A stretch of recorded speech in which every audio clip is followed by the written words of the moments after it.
and not wear you out too much next week. You're going to get plenty of Bible study next week, right? So it'll be a great week, and we want you to get your rest in between, okay? So that, just to let you know, we'll just go ahead and meet at 6 o'clock for praise team, and that'll, make it an early night. We'll be available. It'd be better to do this as more discussion, but I don't know how to do that exactly.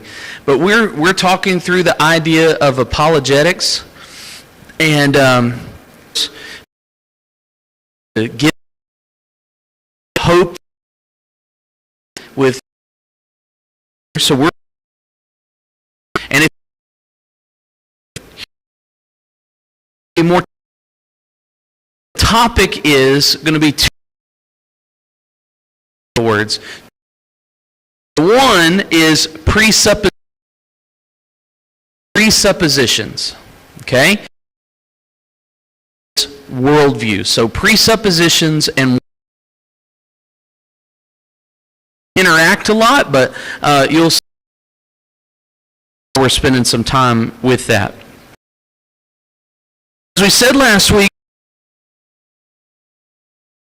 in our faith. So we object, but we Lord. Look at our understood, but actually can become one of our greatest. When you're talking about presuppositions, or if you want to use an even, add it and make it an even bigger word, okay? Presuppositionalism, right? You're studying things that you suppose or that you assume beforehand.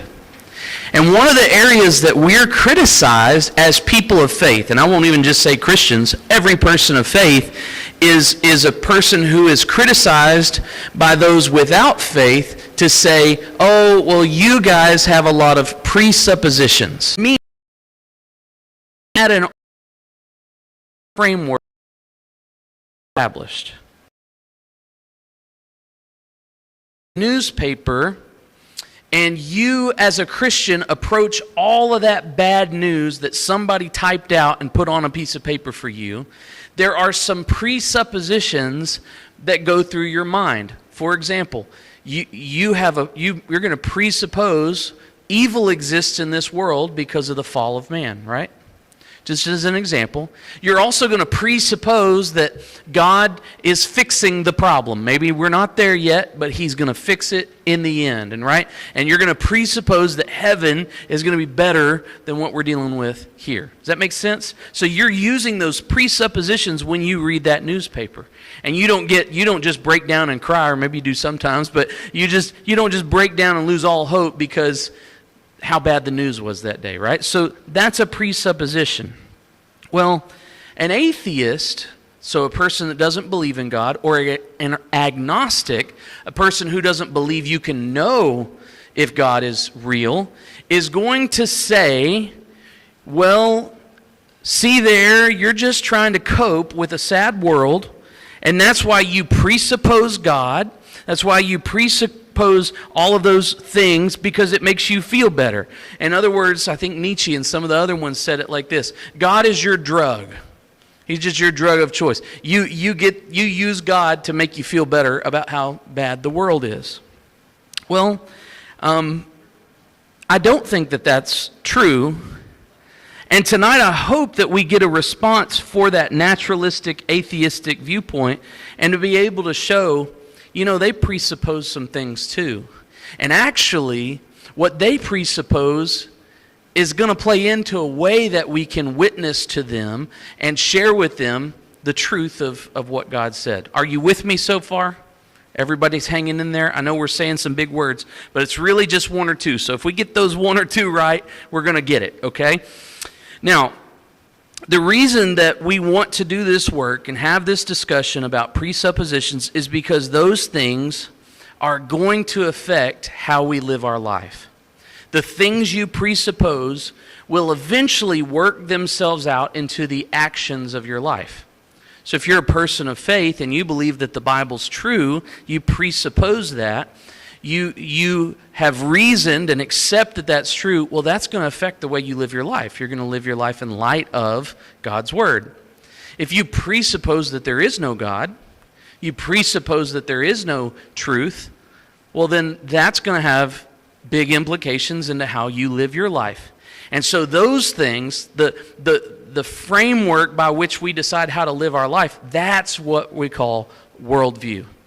So how you see the world, right? A worldview is going to affect the question, how do I live in light of what I believe? Does that make sense? All right. So let me just ask a few questions as we go along. Okay, here's the first question. Number one, can we do away with presuppositions? So in one sense, we want to almost be a little apologetic, or I do. Maybe just naturally when somebody says, "Oh, you've got all these presuppositions," and you want to say, "No, I don't. I'm going to start from even," right? That's one of the critiques we're going to get as a Christian. You presuppose things about truth. You presuppose that there is a God. You are presupposing the existence of God. You are presupposing the existence of God, and by the way, so are they. We're going to talk about that in a minute. But they are also presupposing some things, and the Scripture is going to point out they're presupposing God as well. They don't want to admit that, and we're going to try to help them understand that, okay? Here's the idea, and if you want to look up more on this, this is called Van Til. It comes from this guy, and we'll talk about this guy who outlined it in a moment. Presuppositionalism says it this way. Okay, let me just give you a quote. Poses something. So call yourself an atheist or an agnostic, you presuppose some things. Everybody does. Okay, and he says that's not necessarily a bad thing, and so we're gonna get into that a little more. There's another quote. It says, "It is only," because I wrote this. Okay. Cornelius Van Til was a Dutch Reformed theologian of the last century. I think who made this of apologetics very popular. In fact,